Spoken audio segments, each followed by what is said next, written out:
Mickey 17 is written and directed by Bong Joon-ho and stars Robert Pattinson. This is adapted from the novel by Edward Ashton and is about an expendable, a disposable crew member on a space mission, selected for dangerous tasks because he can be renewed if his body dies, with his memories largely intact. With one regeneration, though, things go very wrong. And before we go any further, I want to give a special thank you to the sponsor, Novium. Novium creates unique, innovative, high-end products aiming to inspire curiosity and develop creativity. The Hover Pen Interstellar is a ballpoint pen sitting at a 23.5-degree angle, a nod to the Earth's axial tilt without electricity. The Hover Pen Interstellar received the award of one of the best inventions of 2022 by Time. And it makes a great gift, not just for yourself, but also your loved ones. Hover pens are not just stylish, they are refillable and also provide an unmatched writing experience. Hover pens are also the perfect combination of art and space. And their latest release with a futuristic vision is available as a 2-in-1 fountain pen and rollerball pen with interchangeable tip. And right now, if you use the code Stuckmann, you can get 20% off all Hover pens only for 48 hours. There's free international shipping for most countries, and that link is in the description below. After 48 hours, that discount goes down to 10%, so definitely check out that link in the description below.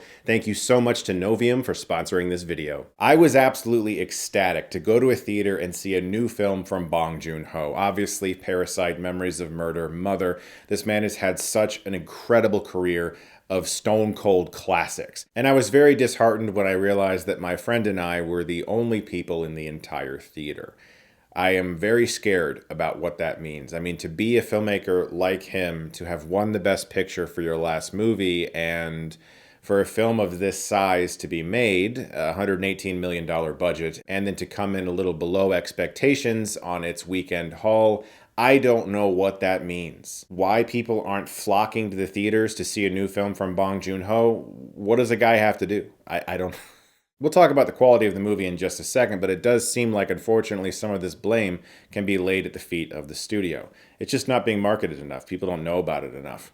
It's a strange title, it's a unique premise. It is based off of a novel, but let's face it, nowadays even a film that is technically based off of an IP that feels as unique as this does come off as an original idea. You are still trying to enlist audience members to come to your theater for what essentially is an original idea, even though it is based off of a book. Because we now seem to live in this world where our movies and our television is regurgitated by some kind of machine that keeps printing out things that we know and love.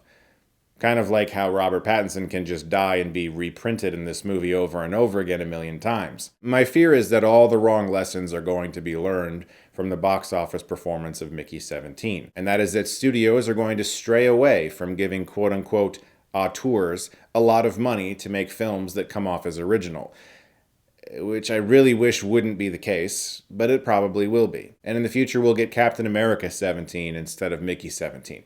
That's the concern that I have here, and I just want people to go to the theater and see this movie because it is incredibly unique. It's distinctive in every way. Robert Pattinson gives probably the best performance of his entire career. His voice is insane. I guess he based it off of Steve Buscemi in Fargo, which I love.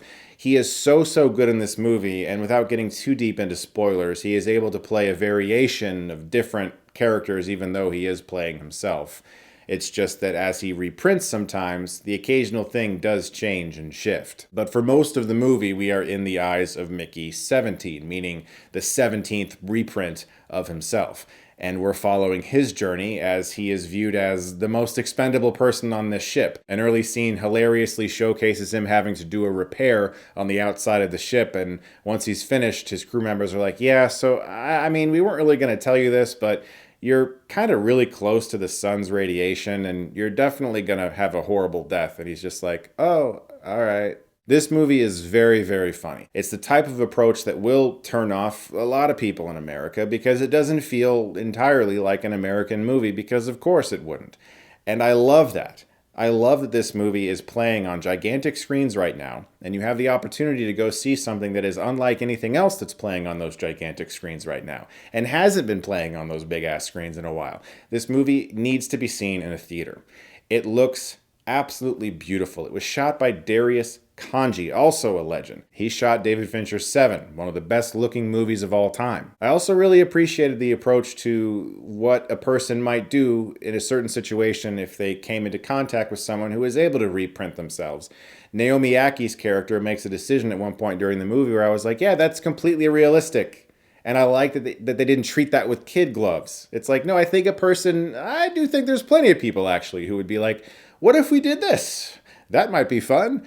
And I love that that is just in the movie. I feel like that would have been avoided by a lot of other filmmakers. Bong Joon-ho described Mark Ruffalo's character as being essentially a satirical parody of mini politicians, and that's readily apparent if you've ever seen anybody like Mark Ruffalo, who's been in a position of power. And he is gloriously over the top in this movie. I mean, absolutely out there. This is a performer. Just like, honestly, Poor Things. He's had two somewhat villainous characters back to back who are just at an 11 for the whole movie. And Toni Collette also right next to him. Very, very funny. This movie also surprised me in that, similar to Okja, both of these films have a message about how we treat animals or creatures that we might want to consume. And it's obviously a very negative viewpoint. But ultimately, the reason that I enjoyed this movie so much, beyond all the things I just said, is that it just feels special.